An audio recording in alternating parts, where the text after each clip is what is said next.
एक पुराना गाना है, वो गाना चाहूंगा आप लोग के लिए जाने से पहले।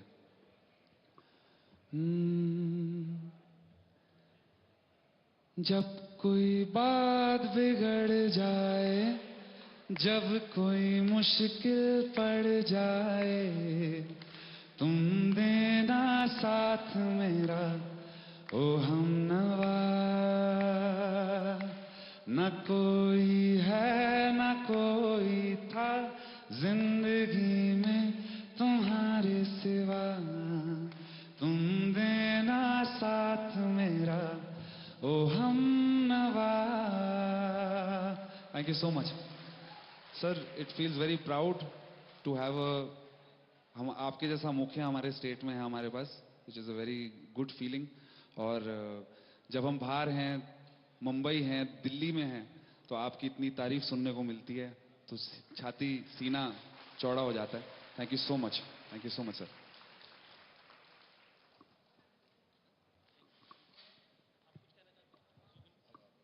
जुगिम को बहुत शुभकामनाएं। और जुगिम ने हमारा जो नाम है उत्तराखंड का पूरे हिंदुस्तान में और पूरी दुनिया में ले जाने का काम किया है, और ये हमारे उत्तराखंड के गौरव हैं। मेरी बहुत शुभकामनाएं जुबिन के लिए। और जुबिन से मेरा व्यक्तिगत भी बहुत लगाव है। और वैसे तो मैं अपना जन्मदिन वैसे कभी मनाता नहीं हूं, लेकिन इस बार जुबिन मेरे साथ था, मेरे साथ। हाँ, धन्यवाद। Thank you sir. Thank you so much Zubin.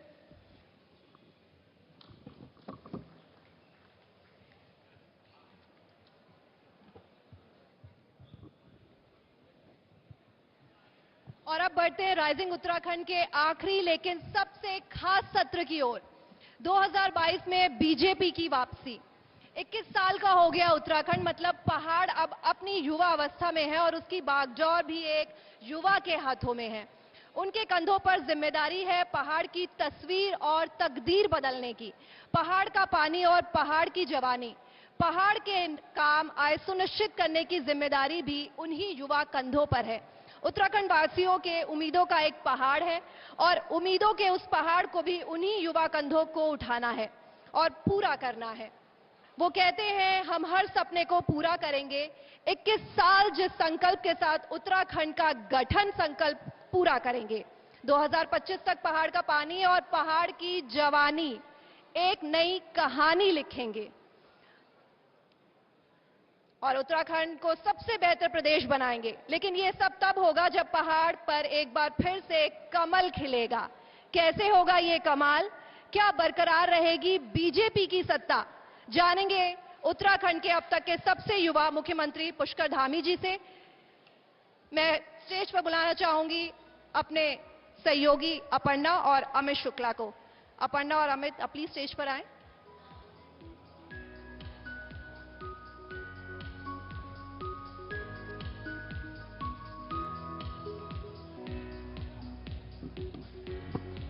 बहुत बहुत शुक्रिया गीतिका।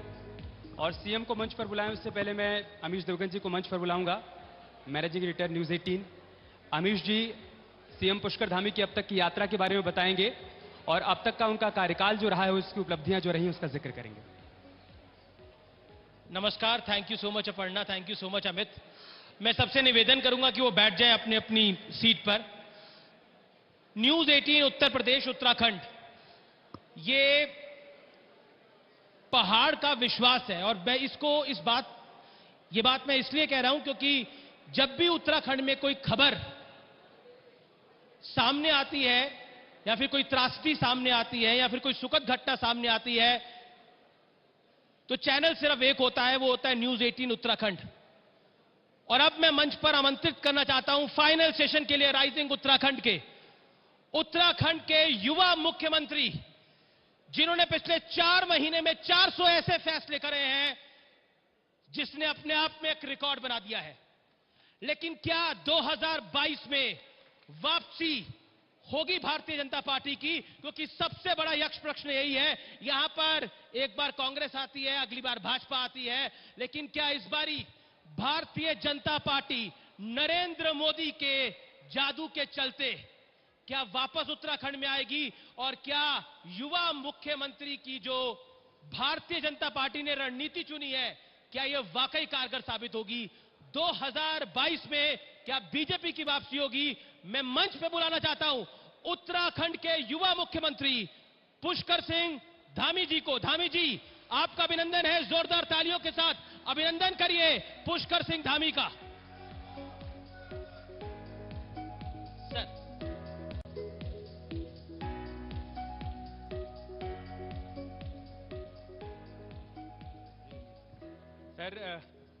सवाल जवाब की शुरुआत करें उससे पहले 4 महीने की आपकी जो यात्रा रही है उस पर एक रिपोर्ट हमने तैयार की है, वो देख लेते हैं, दर्शकों को दिखा देते हैं, उसके बाद सवालों की शुरुआत करेंगे। उत्तराखंड के सबसे युवा मुख्यमंत्री पुष्कर सिंह धामी ने पहाड़ी राज्य की कमान पहाड़ जैसी चुनौतियों के साथ संभाली और हर चुनौती का सामना करते हुए आगे बढ़ रहे हैं। वक्त अब चुनावी संग्राम में जाने का है, लिहाजा बीजेपी सरकार के पूरे 5 साल का हिसाब भी धामी को ही देना है। चुनाव से ठीक पहले बड़े भाई यानी उत्तर प्रदेश के साथ 21 साल पुराने परिसंपत्ति विवाद का समाधान निकालकर धामी ने सियासी तौर पर नए सफर की शुरुआत की है।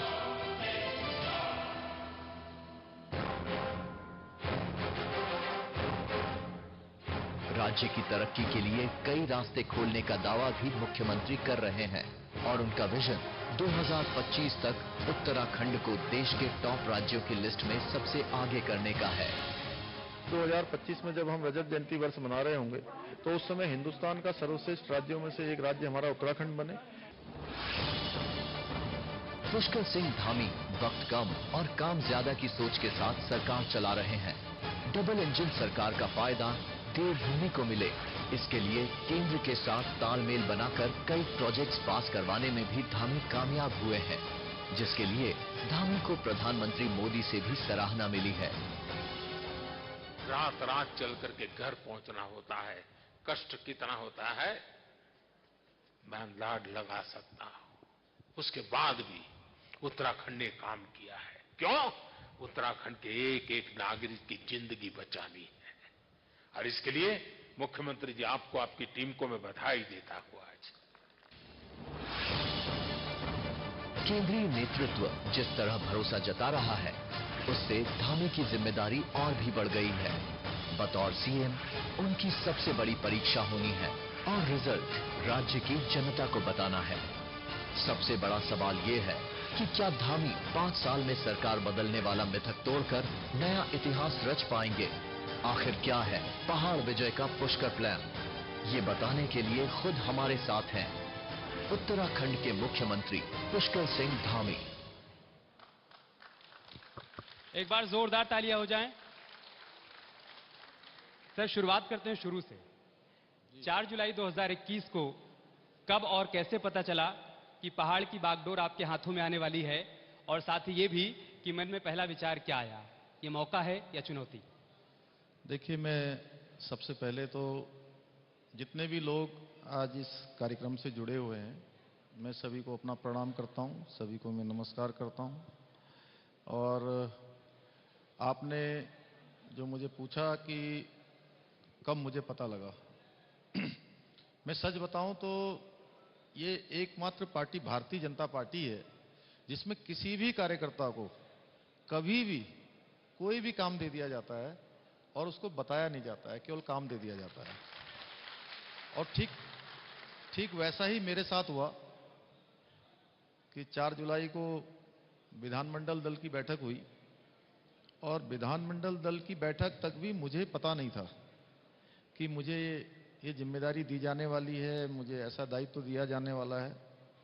मैं विधानमंडल दल के अंदर बैठक में गया और बैठक में जाकर मैं, चूंकि मेरा थोड़ा स्वभाव संकोची है, मैं थोड़ा ज़्यादा आगे आने में या फोटो खिंचवाने में या बोलने में या ज़्यादा बोलने में इस पर विश्वास नहीं करता हूँ। मैं पीछे जाकर बैठ गया था और अचानक हमारे जो उसके पर्यवेक्षक थे, केंद्रीय कृषि मंत्री नरेंद्र सिंह तोमर जी, वो पर्यवेक्षक बनकर आए और विधानमंडल दल की बैठक हुई। आधे घंटे के बाद वो एक बार बाहर गए और बाहर जाने के बाद उन्होंने अंदर आकर कहा कि आज विधानमंडल दल के नेता के लिए एक ही नाम आया है, पुष्कर सिंह धामी का। और तभी मुझे भी पता लगा कि मेरा नाम इसके लिए जो है हाईकमान ने मेरा नाम तय किया है।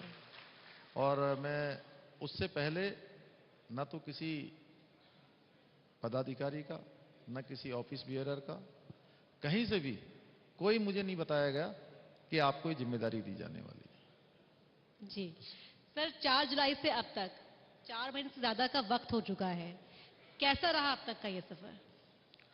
नहीं, मैंने तो पहले दिन से तय किया था, जिस दिन मुझे मुख्य सेवक के रूप में काम मिला, मैंने तय किया था कि एक एक पल और एक एक क्षण मैं अपने उत्तराखंड के सभी भाई बहनों के लिए लगाऊंगा, 1 करोड़ 25 लोगों के लिए लगाऊंगा। और उस काम को मैं पूरी शिद्दत से कर रहा हूं, इसलिए कभी मुझे कोई परेशानी भी नहीं होती है। मैं रात तक कभी किसी तनाव में भी नहीं आता हूं, किसी उलझन में भी नहीं आता हूं, क्योंकि मुझे जो काम मिला हुआ है, मैं सोच रहा हूं कि जितना भी जो भी समय मुझे मिला है, आप लोग कहेंगे अभी समय कम है, जितना समय मिला है मैंने कोशिश करी है कि उस समय का एक एक पल और एक एक क्षण का उपयोग करूं और अपने उत्तराखंड की जनता को समर्पित करूं। सर, पलायन पहाड़ का सबसे बड़ा मुद्दा है, तो शुरुआत उसी से करते हैं। त्रिवेंद्र रावत जी ने अपने कार्यकाल में पलायन आयोग का गठन किया था, उसका क्या हुआ, उसका काम कहां तक पहुंचा, और साथ ही साथ पलायन को रोकने के लिए आपकी तरफ से क्या कुछ कदम उठाए गए? देखिए, त्रिवेंद्र सिंह रावत जी की सरकार ने पलायन के लिए पलायन आयोग यहाँ पर बनाया था और रिवर्स पलायन पर भी उन्होंने बड़ा काम किया था। और उसका नतीजा हुआ कि बहुत सारे लोग हमारे यहाँ के जो अपने गाँव को भूल गए थे, अपने पुराने घरों को भूल गए थे, वो वापस लौटे और उत्तराखंड की मिट्टी से फिर से उनका जुड़ाव हुआ। तो निश्चित रूप से मैं उनको बधाई देना चाहता हूँ कि उन्होंने एक अच्छा काम इसमें शुरू किया और हम इस काम को आगे बढ़ा रहे हैं। अभी हमने नया कार्यक्रम शुरू किया है, बोधिसत्व, और उसके माध्यम से हम पलायन को कैसे रोकेंगे, यहाँ पर रोजगार कैसे खड़ा करेंगे, ऐसे तमाम विशेषज्ञों का, जिन्होंने विभिन्न विभिन्न क्षेत्रों में बहुत सारी विशेषज्ञता अपनी हासिल की है, बहुत सारे क्षेत्रों में उन्होंने नाम अपना किया है और एक अलग मुकाम जिन्होंने हासिल किया है, उन सभी को बुला रहे हैं। और अभी हमने पिछले दिनों विचार श्रृंखला इसके लिए प्रारंभ की थी और कल हम इसमें बहुत सारे लोगों को, आज आपका कार्यक्रम हो रहा है, कल ऐसा कार्यक्रम हमारा जिसमें नीति आयोग के हमारे पीएमओ में जो सलाहकार हैं, ऐसे लोग, हमारे उत्तराखंड के जो विभिन्न विभिन्न क्षेत्रों में काम करने वाले लोग हैं, उन सभी को विचार श्रृंखला के अंतर्गत लाकर हम देख रहे हैं कि उत्तराखंड राज्य के लिए जो पलायन है, रोजगार है, या हमारा विकास है, पर्यटन का क्षेत्र है, ऊर्जा का क्षेत्र है, हमारी कृषि बागवानी का क्षेत्र है, शिक्षा चिकित्सा का क्षेत्र है, सड़कों का क्षेत्र है, क्योंकि यहाँ बहुत प्रकार की भौगोलिक परिस्थितियां भिन्न भिन्न हैं। बड़ा कठिन भौगोलिक परिस्थिति का हमारा प्रदेश है, प्रत्येक वर्ष यहाँ पर आपदा आती है।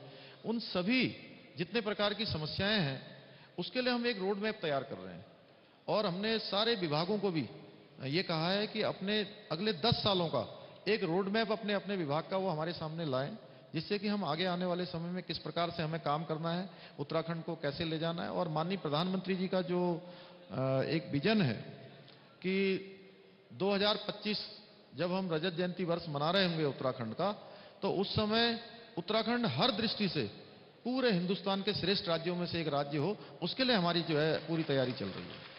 सर, पहाड़ की बेटी हूँ, दिल्ली में रहती हूँ, और ये बात तो मैं भी आपसे कहना चाहूंगी कि हर पहाड़ी पहाड़ छोड़ आता है भले ही, लेकिन वो पहाड़ को भूल नहीं पाता, लौटना चाहता है पहाड़ की ओर। और मैं चाहूंगी कि ऐसा हो कि हम देहरादून ऋषिकेश तक ना लौटे, हम अपने गांव लौट पाए। सवाल एक ऐसा ऐतिहासिक फैसले से जुड़ा हुआ जब गैरसैंण को ग्रीष्मकालीन राजधानी बनाए जाने का ऐलान किया गया। बहुत से लोग जो आंदोलन कर रहे थे ना, उनकी उम्मीद भरी आंखें खुल गई थी कि वाकई ऐसा एक बहुत बड़ा कदम उठाया गया। लेकिन आज एक बार फिर सत्र की तारीख बदली, तो क्या कोई कंफ्यूजन है या इसको लेकर क्या है आगे? नहीं, देखिए कोई कंफ्यूजन नहीं है और गैरसैंण को हमारी सरकार ने ग्रीष्मकालीन राजधानी घोषित किया है। पहली बार इतने बड़ा हिम्मत का काम किया कि ग्रीष्मकालीन राजधानी घोषित हुई है और ये एक निर्णय कोई सामान्य निर्णय नहीं था, ये बहुत ऐतिहासिक निर्णय था। और गैरसैंण के लिए हमारा बिल्कुल प्लान है। गैरसैंण हमारी भावनाओं का केंद्र है। हम सब चाहते हैं कि गैरसैंण चूंकि एक ऐसा स्थान है जो सबके हृदय स्थल में बसता है, उसके विकास के लिए बहुत सारी योजनाएं हम आगे बना रहे हैं उसको हम उस दिशा में डेवलप करेंगे और जो जरूरी होगा उसको करेंगे। सत्र की तारीख बदलना कोई विषय नहीं है। सत्र की तारीख बदलने का कारण ये है कि अभी महामहिम राष्ट्रपति जी का भी जो है कार्यक्रम 28 और 29 को यहाँ आ गया है, क्योंकि उसी तिथि में हमने सत्र घोषित किया था। जी। तो इसलिए हमें सत्र की तिथि को आगे बढ़ाना पड़ा है, लेकिन हम सत्र की तिथि आगे जरूर बढ़ी है, लेकिन हमारे मुद्दे वही हैं, हमारा संकल्प वही है, यानी कि संकल्प जो है हमारा विकल्प रहित है, इसलिए हम आगे बढ़ रहे हैं उस पर। सर, आपके संकल्प पर हरीश रावत जी इसी मंच पर आशंका प्रकट करके गए। उन्होंने कहा कि गैरसैंण पर बीजेपी बरगला रही है, हम सत्ता में आएंगे तो गैरसैंण को स्थायी राजधानी बनाएंगे। वो तो सत्ता में रहे थे आपने उनसे पूछना चाहिए था, वो सत्ता में रहे तो तब उन्होंने वो काम किए नहीं, अब वो दोबारा से कह रहे हैं। जिनको जनता ने देख लिया है उनको, देखिए कोई नया व्यक्ति, मैं कह सकता हूं कि मुझे कम समय दिया, मुझे कम समय मिला, मैं ये रोना कभी नहीं रोता हूं। मैं कहता हूं जितना समय मिला पर्याप्त मिला, और हम हर दिन कोई ना कोई फैसला लेते हैं। हमने पिछले 5-4 महीने में 500 से भी ज्यादा फैसले ले लिए, घोषणाएं नहीं, जो हमने फैसले लिए हैं। इसलिए जिसकी जैसी दृष्टि वैसी सृष्टि। बट इस पर भी वो कह के गए कि वो सारे ऑर्डर कागजों पर ही हैं, इसी मंच पर कह कर गए। अब देखिए उन्होंने सब चीजें कागज पर रखी, और उनसे तो मैं एक ही बात कहना चाहता हूं, जिनके घर शीशे के होते हैं ना, उनको दूसरों के घरों में पत्थर नहीं फेंकने चाहिए। वो तो बोलते हैं कि जो वहां पर इमारत खड़ी की, बिल्डिंग की गैरसैंण में, वो तो हमारी सरकार ने की। हमारी सरकार के बाद तो वहां एक पत्थर एक्स्ट्रा भी नहीं लगा। उनकी सरकार तो देश में जो है 1947 से लेकर 60 वर्षों तक इस देश के अंदर एक ही पार्टी की सरकार रही और एक ही परिवार का शासन रहा। तो ये उज्ज्वला गैस सिलेंडर की योजना क्यों नहीं आई, आयुष्मान भारत योजना क्यों नहीं आई, स्वच्छ भारत योजना क्यों नहीं आई, किसानों को जन सम्मान निधि क्यों नहीं आई, ऐसे तमाम योजनाएं मैं गिना सकता हूं। पहाड़ के अंदर रेल उनके सरकार में नहीं आई, वो सरकार में आना चाहिए था। अब ठीक है, अब हरीश रावत जी कह रहे हैं तो वो हमारे बड़े वरिष्ठ नेता हैं, अब आयु भी उनकी बढ़ गई है, तो मैं उनका बेहद सम्मान करता हूं व्यक्तिगत रूप से। सर, आप एक युवा मुख्यमंत्री हैं और इस प्रदेश के युवाओं को आपसे बहुत उम्मीदें हैं। जब आपने सत्ता संभाली तब आपने कहा कि बहुत जल्द हम यहाँ पर 22,000 युवाओं को नौकरी देंगे। वो कहाँ तक पहुंच पाया है वो लक्ष्य? और साथ ही साथ हरीश रावत इस पर ये कहकर गए हैं कि 3200 नौकरियों का आंकड़ा भी अगर पेश कर दें तो मैं चैलेंज करता हूं। मेरे पास 17,000 का आंकड़ा है जो सरकारी नौकरियां अभी तक मिल चुकी हैं। वो आंकड़ा मैं अभी आपको उपलब्ध करा दूंगा, आपके माध्यम से मैं चाहूंगा कि सारे दर्शकों को दे दिया जाए। और उन्होंने ये भी कहा था कि मैं राजनीति से संन्यास ले लूंगा अगर 3200 से ज्यादा जो है अगर नौकरियां दी होंगी तो। हमने, हमारे प्रवक्ता जी ने, सरकारी प्रवक्ता जी ने अगले दिन ही प्रेस कॉन्फ्रेंस करी थी और 17,000 का आंकड़ा दिया था। वैसे हम चाहते नहीं कि वो संन्यास लें, उनकी जरूरत है हमें तभी हमारा लक्ष्य पूरा होगा। सर, डबल इंजन की सरकार को जहां बीजेपी हर मन से ये कहती है कि विकास फिर हर दरवाजे तक पहुंचेगा, उसी डबल इंजन की सरकार पर कांग्रेस, हरीश रावत सभी सवाल उठाते रहे, कहा कि डबल इंजन तो स्टार्ट ही नहीं हो पाया। देखिए, डबल इंजन की सरकार में बहुत सारे काम हुए हैं। अब उनको क्या है कि उन्होंने अपने समय में कोई काम किए नहीं, इसलिए विपक्ष में उनको कुछ बोलना है। लेकिन उत्तराखंड की जनता जानती है, हिंदुस्तान की जनता जानती है कि डबल इंजन की सरकार में किस तेज गति से काम हुआ है। आज ऑल वेदर रोडें यहाँ पर बन रही हैं, यहाँ पर कर्णप्रयाग से ऋषिकेश रेल लाइन बन रही है, केंद्र सरकार की योजना है। इसी के साथ साथ अभी हमारा एम्स का जो ऋषिकेश वाला एम्स है बहुत तेजी से चल रहा है, हजारों लोगों की रोज ओपीडी होती है। इसके साथ साथ कुमाऊं मंडल में भी एक एम्स माननीय प्रधानमंत्री जी ने खोलने की अभी उन्होंने उसकी भी स्वीकृति प्रदान कर दी है कि वो भी जल्दी खुलने वाला है, वो भी बनेगा। इसी के साथ साथ टनकपुर से बागेश्वर जो हमारी 155 किलोमीटर की रेल लाइन के लिए लंबे समय से लोग संघर्ष कर रहे थे, और बहुत सारे लोग तो आज जो है हमारे बीच में भी नहीं रहे संघर्ष करते करते। ये सारे काम धरातल पर उतर रहे हैं, बहुत तेजी से काम हो रहा है। हमारा माननीय प्रधानमंत्री जी के निर्देशन में लगातार विकास के एक के बाद एक काम हो रहे हैं, कहीं कोई रुकावट नहीं है। और हमें भी, मुझे भी जितना समय मिला है, मेरा भी यही लक्ष्य है, यही चुनौती है कि जो काम भारत सरकार स्वीकृत कर रही है उनको हम नीचे तक ले जाएं, उसके लिए हम लगातार प्रयास कर रहे हैं। सर, आपने कहा कि बीते 4 महीने में आपने 400 से अधिक फैसले ले लिए हैं। हम चाहते हैं कि राइजिंग उत्तराखंड के मंच से आप यहाँ मौजूद लोगों को और प्रदेश की जनता को बताएं कि उन बड़े फैसलों में प्रमुख फैसले क्या रहे हैं। 4 बड़े फैसले। देखिए, 4 बड़े फैसलों में मैं कह सकता हूं कि हमने जो है, एक तो जो आपने अभी बताया कि हमने 24,000 जो भर्तियां थी, वो 24,000 भर्तियां हमने करने का निर्णय लिया। और अभी 12,000 से भी ज़्यादा पर विज्ञापन और भर्तियां जो उसकी प्रोसेस शुरू हो गई है। इसके साथ साथ हमने कहा था कि पहले दिन हम जो हमारे अतिथि शिक्षक लंबे समय से अपनी मांग कर रहे थे कि हमारा वेतनमान बढ़ाया जाना चाहिए, हमने उनका वेतनमान बढ़ा दिया। 15,000 से हमने 25,000 कर दिया। हमने जो बच्चे हमारे कोरोना काल में जिनके माता पिता में से किसी का भी देहांत हुआ है, तो उन बच्चों के लिए हमने वात्सल्य योजना हम लेकर आए हैं। इसके साथ साथ मैं आपसे कहूं कि अभी हमने त्रिस्तरीय पंचायतों में काम करने वाले जितने प्रतिनिधि हैं, उन सारे प्रतिनिधियों का हमने वेतनमान बढ़ाया है। हमने स्वास्थ्य विभाग में 207 प्रकार की जांचें सीएससी, पीएससी, सरकारी अस्पतालों में मुफ्त रूप से कराने का हमने निर्णय लिया है। हमारे जो आयुष्मान कार्ड बनते थे, उन आयुष्मान कार्डों को हमने मुफ्त में कराने का निर्णय लिया है। इसी प्रकार से राज्य आंदोलनकारियों का हमने जो उनका पहले पेंशन जो मिलती थी, वो पेंशन हमने 3100 से 4600 की, 5100 जो मिलती थी उसको 6000 की। उनके पति पत्नी आश्रितों को मिलने वाला जो पेंशन था उसको 6000 किया। उनके आश्रितों को मिलने वाला जो हमारा आश्रितों को मिलने वाला आरक्षण था, उसको भी हमने जो है उनके पति और पत्नी दोनों के लिए कर दिया। नहीं, आश्रितों को भी देने की व्यवस्था कर दी। ऐसे बहुत सारे फैसले किए हैं। मैं गिनाऊंगा तो मुझे लगता है आपका सारा सत्र इसी में चला जाएगा। और भी गिना देता हूं। नहीं ठीक है सर। परिसंपत्तियों का विवाद एक बहुत बड़ा मसला रहा है। परिसंपत्तियों का भी मैं बता देता हूं सर। उस पर एक सवाल और जोड़ देता हूं उस पर। कांग्रेस का यह कहना है कि परिसंपत्तियों का विवाद तो आपने सुलझाया, लेकिन यूपी सरकार के सामने आपने सरेंडर कर दिया। देखिए, ऐसा है कि सरेंडर जैसी कोई स्थिति नहीं है। उत्तर प्रदेश और उत्तराखंड दोनों छोटे भाई और बड़े भाई की स्थिति में है, और ये मुद्दे पिछले कई सालों से चल रहे थे, और कांग्रेस की सरकार में तो वो एक कदम भी नहीं चले। हमारी सरकार ने पिछले 4 सालों से 4.5 सालों में त्रिवेंद्र सिंह रावत जी ने कई बार उसके लिए मीटिंगें करी, वो कई बार लखनऊ गए, और मैंने उन्हीं सबको जो बिंदु तय थे उन बिंदुओं पर जाकर उत्तर प्रदेश के मुख्यमंत्री आदरणीय योगी आदित्यनाथ जी से मैंने चर्चा करी, और मैंने कहा कि आप ये अंक गणित का जो आधार है उसको कुछ भी ले लीजिए, तो लेकिन ये फैसला होना चाहिए। तो मैं उनका धन्यवाद करना चाहता हूं और बताना भी चाहता हूं आपके चैनल के माध्यम से, क्योंकि मैं समझता हूं कि कई हजारों लोग आज इसको सुन रहे होंगे, और ये बड़ा महत्वपूर्ण है। देखिए, हमारे जो परिसंपत्तियों के जो मामले थे जिन पर फैसला होना था, उसमें सबसे बड़ा जो फैसला होना था वो सिंचाई विभाग की जमीनों का होना था। 5700 हेक्टेयर जमीन जो हमारे और उत्तर प्रदेश के बीच में थी, जिसका फैसला नहीं हो पा रहा था, अब ये फैसला हुआ है कि 5700 हेक्टेयर जमीन में से जितनी जमीन की आवश्यकता होगी, एक बात अच्छी तरह से समझ लीजिए कि जितनी भी हमारी यहाँ की नहरें हैं, उन नहरों का सिंचाई के लिए उपयोग उत्तर प्रदेश में होता है पानी का। तो उनके जो हेडवर्क्स हैं जहाँ से वो कंट्रोल होता है कि पानी कितना खोला जाएगा, कितना जाएगा, चूंकि कंट्रोल उन्हीं का होना चाहिए क्योंकि पानी उनको चाहिए। तो इसके लिए उनको कितनी जमीन चाहिए, कितना उनको इसमें मकान चाहिए, 1700 मकान भी हैं। 5700 हेक्टेयर जमीन है, 1700 मकान है।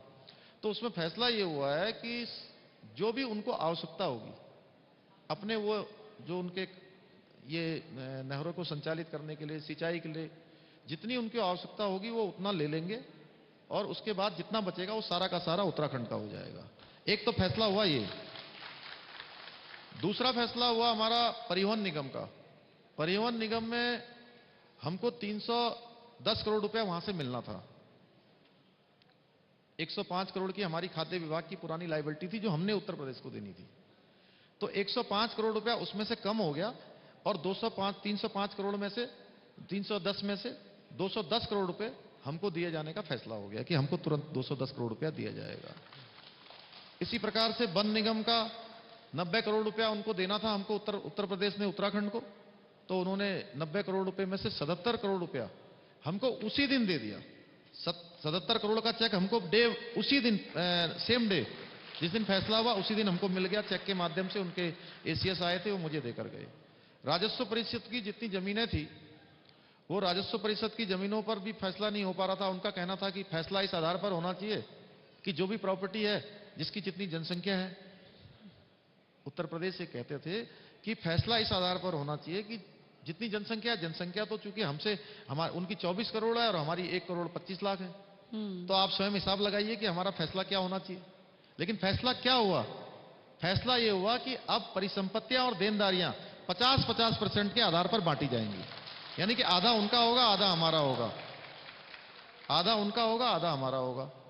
इसी प्रकार से रोडवेज का जो बस अड्डा है किच्छा का, वो सिंचाई विभाग की जमीन में है उत्तर प्रदेश और उस पर दावा करता है, तो वो बस अड्डा हमको मिल गया। 2 बैराज हमारे बड़े महत्वपूर्ण बैराज है, एक भारत नेपाल सीमा पर बनबसा का बैराज जो चंपावत जिले में आता है, काफी पुराना हो गया है, वो महाकाली नदी पर बना है, शारदा नदी पर। उस बैराज का पुनर्निर्माण का काम होना है, तो पुनर्निर्माण का काम होगा और उसको उत्तर प्रदेश करवाएगा, फैसला हो गया। किच्छा का बैराज जो क्षतिग्रस्त हो गया है इस बार की आपदा जो आई थी हमारी 18 और 19 अक्टूबर को, तो वो किच्छा का बैराज भी वो बनाएंगे। इसी प्रकार से जो वाटर स्पोर्ट्स गतिविधियां होती हैं उसके लिए चूंकि परमिशन नहीं मिल रही थी, चूंकि उत्तर प्रदेश का कंट्रोल था, जितने भी हमारे नानक सागर डैम है, हमारा धौरा है, बैगुल डैम है, गंग नहर है, तो सब पर उसी दिन हम दोनों ही मुख्यमंत्री की उपस्थिति में फैसला हुआ कि अब आज से ही जो है वाटर स्पोर्ट्स की गतिविधियों के लिए कोई भी एनओसी लेने की जरूरत नहीं पड़ेगी, उत्तराखंड उस पर एनओसी अपनी करके सीधे चलाएगा। यानी कि सारे फैसले हो गए। बिजली का जो बिल बकाया था, जो उनके ऑफिस यहां चलते थे जी, उन ऑफिसों का पिछले 21 साल में बिल जमा नहीं हुआ, 60 करोड़ से लगभग ज्यादा राशि थी। उसी बैठक में यह भी फैसला हुआ कि 60 के 60 करोड़ उत्तर प्रदेश हमको दे देगा। यानी कि ऑन द स्पॉट फैसला हो गया। हाँ, ऑन द स्पॉट हुआ सब, सो मोटो। और मैं भगवान का और आप लोगों का सबका धन्यवाद करता हूं, आदरणीय योगी आदित्यनाथ जी का भी धन्यवाद करता हूं। और अलकनंदा होटल जो हरिद्वार में है, वो अलकनंदा होटल भी हमको देने का उस दिन फैसला हो गया है जी। हमारे उत्तर प्रदेश के मुख्यमंत्री जी यहाँ आएंगे और एक कार्यक्रम होगा, उसमें वो हमको हस्तांतरण हो जाएगा। तो अब आप बताइए, मैं तो जनता के ऊपर छोड़ता हूं फैसला कि मैं झूठ बोल रहा हूं। मैंने एक शब्द भी अलग नहीं बोला, ये सब रिटर्न में है और ये पहले से चीजें चली आ रही थी, इन सब पर फैसला हुआ है। तो अब उनको भी कुछ कहना है, उनके पास कहने के लिए कुछ बचा नहीं है। उनके बड़ी बड़ी मनसाएं थी, उनकी अपनी मनसाओं पर कुठाराघात होता हुआ लग रहा है। वो अपने समय में कोई काम नहीं कर पाए, तो अब उनको लग रहा है कि कैसे हो गया, क्या हो गया। आप जानते हैं वही खिसियानी बिल्ली खंबा नोचे जैसी स्थिति है। सर, अब एक और फैसले की बात करते हैं जो बहुत बड़ा फैसला हुआ, तीनों कृषि कानून वापस लिए गए।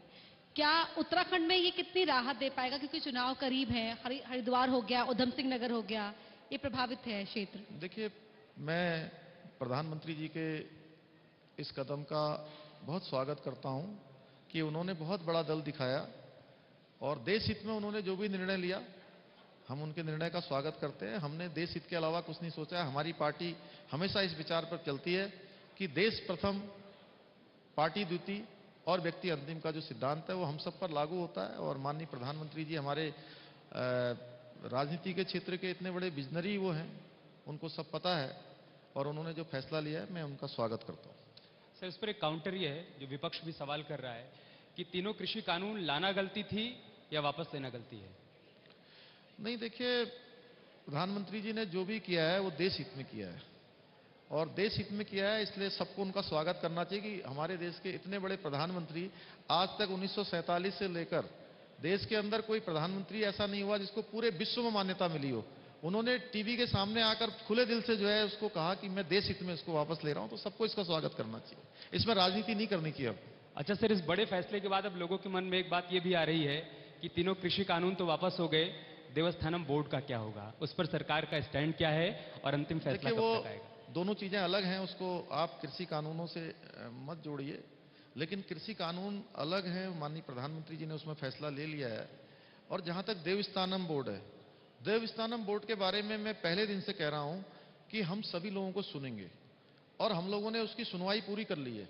हमने मनोहर कांत ध्यानी जी की अध्यक्षता में एक हाई पावर कमेटी गठित करी थी। उस कमेटी ने 25 तारीख को कल अपने 3 महीने का कार्यकाल पूरा कर लिया है। एक उनकी पहले अंतरिम रिपोर्ट आई थी, अब उनकी अंतिम रिपोर्ट आ गई है। हम उसका अध्ययन कर रहे हैं, आज रात को ही हम उसका अध्ययन करेंगे। पूरा अध्ययन करने के बाद, सभी लोगों से बात करने के बाद, सारे जनप्रतिनिधियों से बात करने के बाद हम उस पर फैसला करेंगे। क्या जल्दी कोई बड़ी खबर आ सकती है? नहीं, हम फैसला करेंगे उत्तराखंड राज्य के हित में, हमारे मंदिरों के और 4 धामों के हक में जो फैसला होगा, जो अच्छा होगा, जिससे हमारा राज्य आगे जा सकता होगा, सभी को जिसमें स्वीकारता होगी, हम उसका फैसला लेंगे उसमें। सर, कांग्रेस कह रही है कि हम सरकार में आएंगे तो हम फौरन ही से भंग कर देंगे, तो क्या उन्हें ये एक मौका मिल गया है खुद को ज्यादा हिंदूवादी दिखाने का? देखिए, देश में जब से मोदी जी देश के प्रधानमंत्री बने हैं, जो लोग तुष्टीकरण की राजनीति करते थे। हालांकि मैं सभी का बड़ा सम्मान करता हूं, लेकिन जो तुष्टीकरण की राजनीति करते थे, मंदिरों में जाते नहीं थे, टीका कभी लगाते नहीं थे, जैसे मैं जनेऊ पहनता हूं, देखिए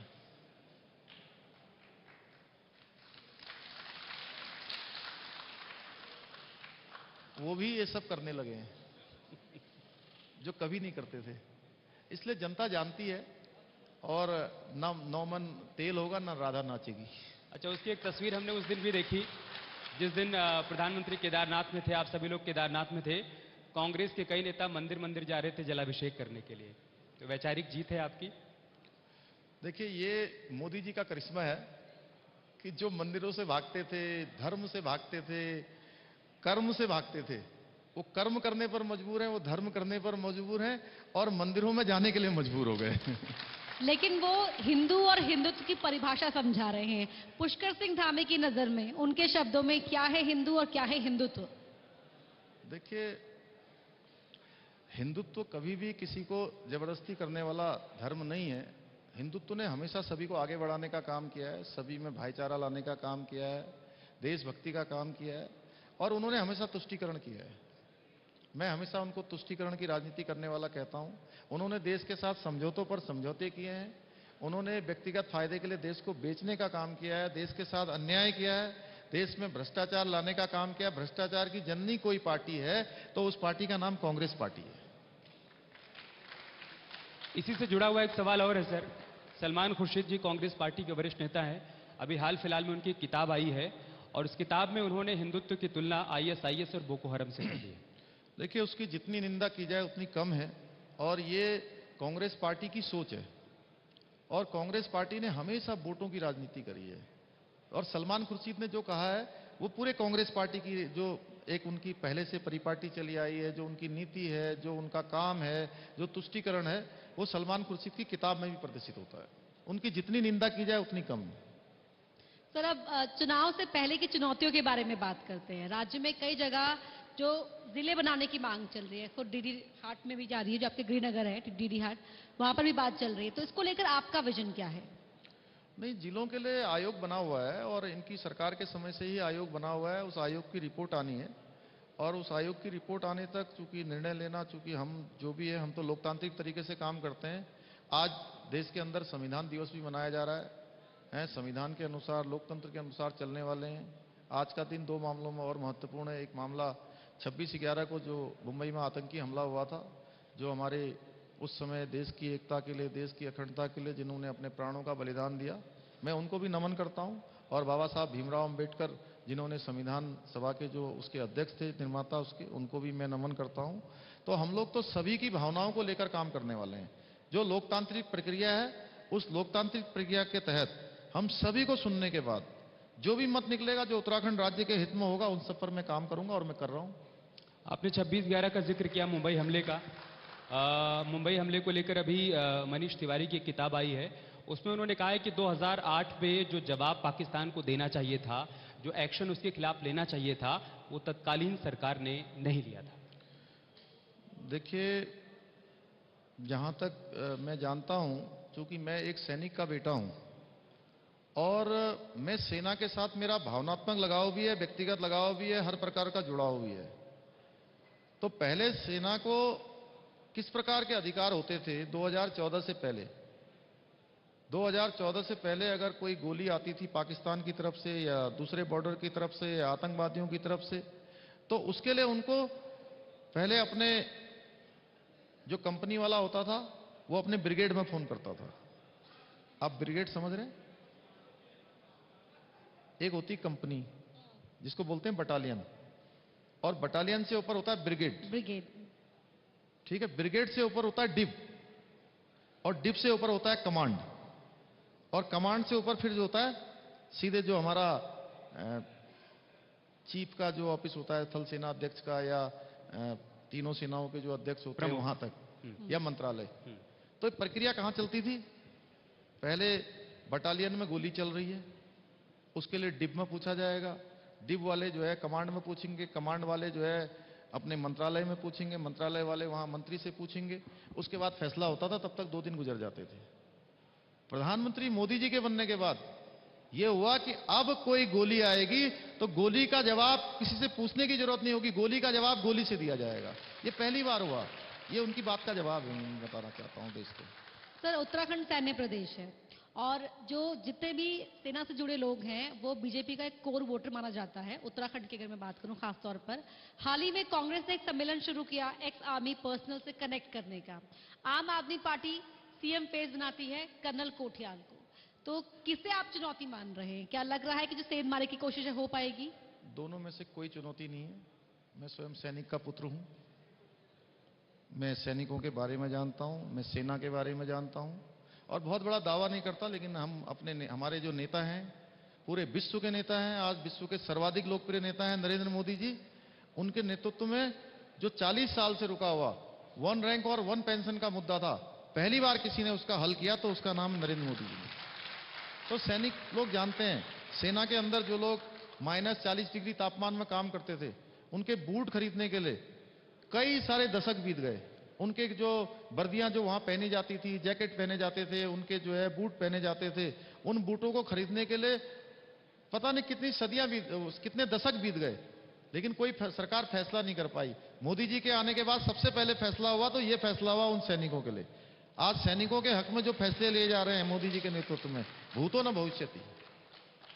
सर, अभी हाल फिलहाल में लैंड जिहाद एक शब्द खूब गूंजा सियासी गलियारे में। क्या है ये लैंड जिहाद? इसको लेकर आपकी सरकार क्या कर रही है? क्या लैंड जिहाद? लैंड जिहाद नहीं, देखिए ये इसके लिए हमने अभी यहाँ पर ऐसे सारे मामलों के लिए हम चाहते हैं कि यहाँ पर औद्योगिकरण भी हो, यहाँ पर रोजगार भी मिले। जो आपने पलायन की बात करी थी शुरू में आप लोगों के चैनल के माध्यम से, पलायन भी रुकना चाहिए, यहाँ पर रोजगार भी आना चाहिए। और पलायन कब रुकेगा? जब रोजगार आएगा।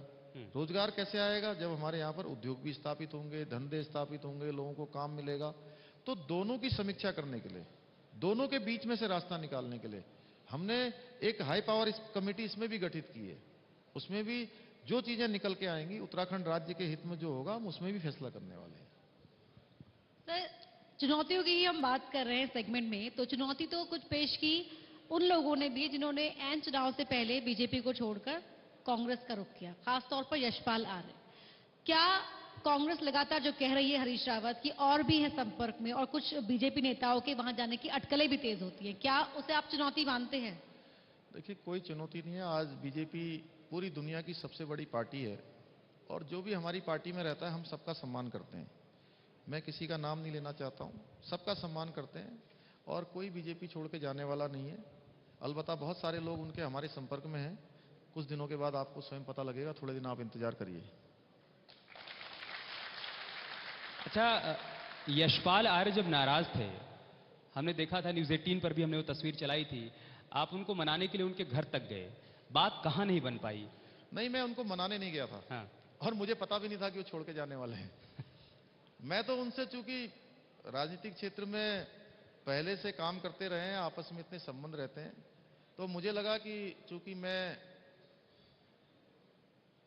आयु में सबसे कम हूं, तो आर्या जी थोड़ा वरिष्ठ हैं, तो उनके घर में शिष्टाचारवश मिलने गया था। मैं उनको मनाने या दुत्कारने नहीं गया था। और हमेशा हमने उनको सम्मान दिया। हमारी पार्टी ने उनको भी टिकट दिया, मंत्री बनाया, उनके बेटे को भी टिकट दिया, दोनों चीजें करी हमने। तो अब यहां पर अगर किसी का, मैंने कहा ना, हमारे यहां वो नहीं रह सकता ज्यादा लंबे समय तक। जो हमारी पार्टी का सिद्धांत है कि राष्ट्र प्रथम, संगठन द्वितीय, पार्टी द्वितीय और व्यक्ति अंतिम। अब जो पहले नंबर को तीसरे नंबर पर ले आए और तीसरे नंबर को पहले नंबर पर ले आए तो भाजपा में नहीं रह सकता। सर, पुष्कर सिंह धामी को लेकर कहा जाता है कि बहुत सरल है और ये सहजता मुख्यमंत्री बनने के बाद भी आप में बनी हुई है, बाहर से लोग कहते हैं ये बात। ये शपथ से पहले हमने देखा कि आप कई सीनियर नेताओं से मिलने पहुंचे, तो उस वक्त जहन में क्या था और अब क्या आप कहेंगे हमारे इस मंच से कि पार्टी के अंदर ऑल इज वेल? देखिए, आपको सब दिखाई दे रहा होगा, सब अच्छा चल रहा है, बढ़िया है। उत्तराखंड की जनता का आशीर्वाद है, हमारे सभी नेताओं का आशीर्वाद है और हम अच्छा उत्तराखंड बनाना चाहते हैं। जैसा प्रधानमंत्री जी का विजन है कि आने वाला ये दशक है उत्तराखंड का दशक होगा, हमारा लक्ष्य है। कि सभी का साथ में लेकर, सभी बड़ों का आशीर्वाद लेकर, छोटों का साथ लेकर, अपने मित्रों के सहयोग से, ये कोई पुष्कर सिंह धामी की व्यक्तिगत यात्रा नहीं है, ये पूरे उत्तराखंड की सामूहिक यात्रा है। ध्वज मेरे हाथ में दे रखा है। सर थोड़ी बात अफसरशाही की हो जाए। कहा जाता है कि अफसरशाही कंट्रोल में नहीं है। इसको लेकर अभी हाल फिलहाल में हमने देखा था मंत्री रेखा आर्या को चिट्ठी तक लिखनी पड़ गई थी। क्या ये समस्या है क्या, और है तो इसके लिए क्या सोच रहे हैं, क्या विचार है? नहीं देखिए, ये बात जरूर बीच बीच में उठती रही है कि अफसरशाही हावी है, अफसर सुनते नहीं है, बहुत सारी जगह से बातें आती रही हैं। लेकिन मैंने जब से मुख्य सेवक के रूप में काम करना शुरू किया है, ऊपर से लेकर नीचे तक हमने जो जरूरी बदलाव थे वो बदलाव किए हैं। हमने सरलीकरण की प्रक्रिया, समाधान की प्रक्रिया और निस्तारण की प्रक्रिया, नो पेंडेंसी के आधार पर बहुत सारे निर्णय लिए हैं और आज ऐसी कोई दिक्कत नहीं है। सारे अधिकारी, अभी आप देखेंगे तो अभी हमारा सचिवालय खुला है, इस समय आप चेक करवा लीजिए, और ये 11 बजे तक चलेगा, 12 बजे तक चलेगा। मुख्य सचिव खुद रोज 11 बजे जाते हैं वहां से। इसका जवाब यही है कि मैं आपको बता सकता हूं कि पूरी अफसरशाही दौड़ रही है इस समय। और चुनाव जब इतने नजदीक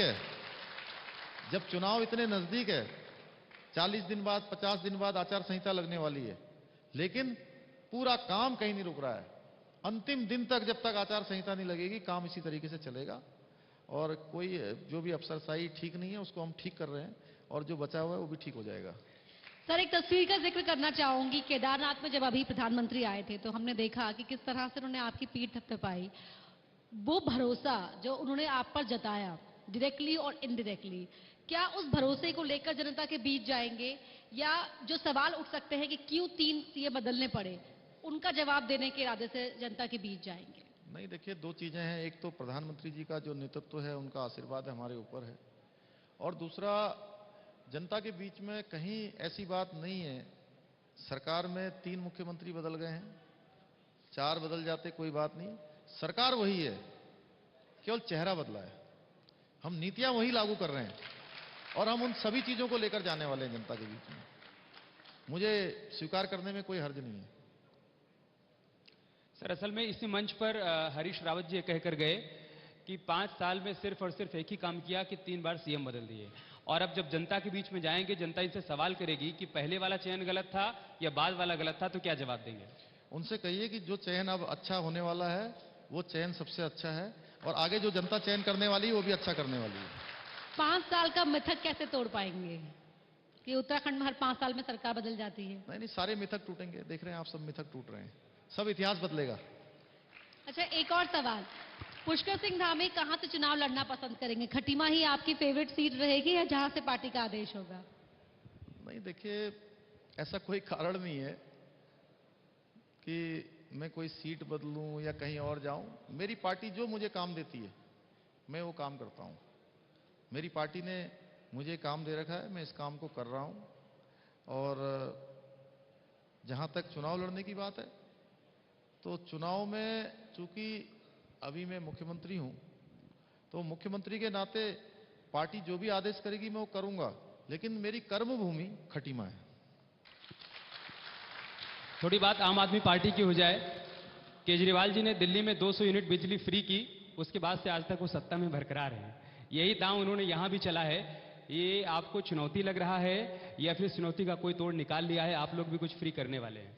नहीं, कोई चुनौती नहीं है। देखिए, दिल्ली में अलग परिस्थितियां हैं, उत्तराखंड में बहुत स्वाभिमानी लोग रहते हैं, बड़े राष्ट्रवादी लोग रहते हैं, और यहाँ पर कोई भी जो है, जो बातें हैं, जो जुमले हैं, उन पर यहाँ की जनता आने वाली नहीं है। यहाँ की जनता थोड़ा बहुत कष्ट सह सकती है, लेकिन वो अपने स्वाभिमान के साथ कभी समझौता नहीं कर सकती है। मोदी जी ने कहा, प्रधानमंत्री मोदी ने, कि अगला दशक पहाड़ का होगा। कैसे, क्या विजन है उसके लिए?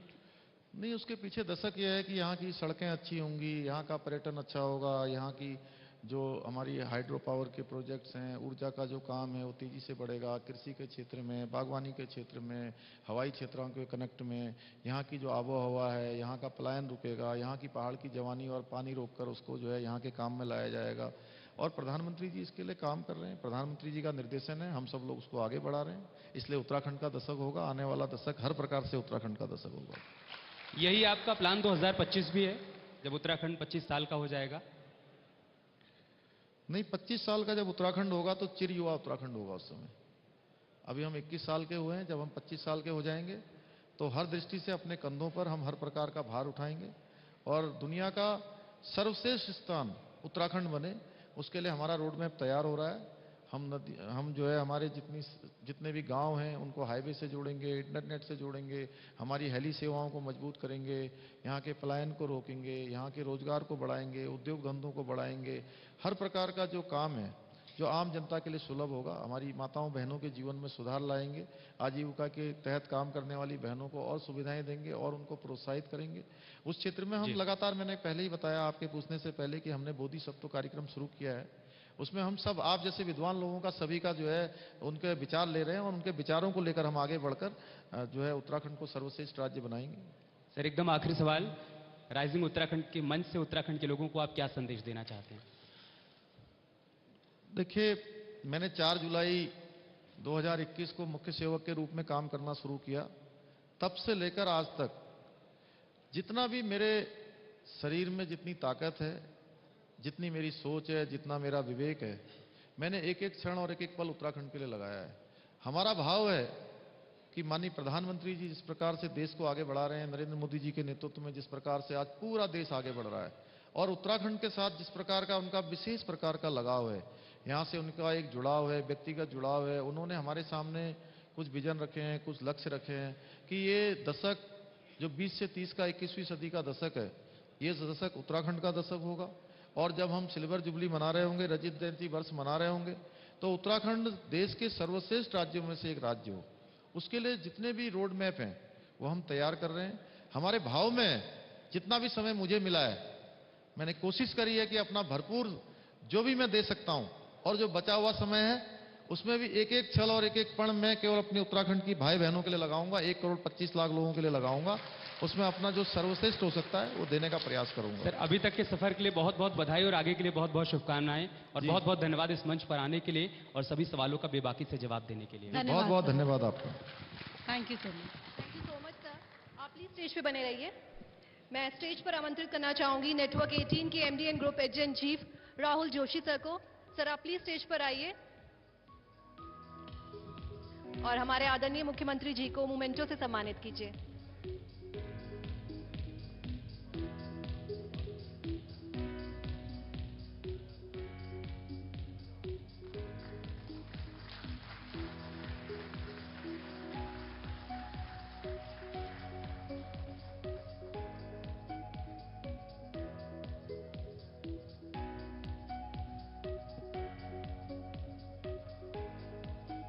बहुत बहुत धन्यवाद sir, thank you so much अपना विजन प्रदेश की जनता के सामने रखने के लिए, और आप सभी दर्शकों का भी बहुत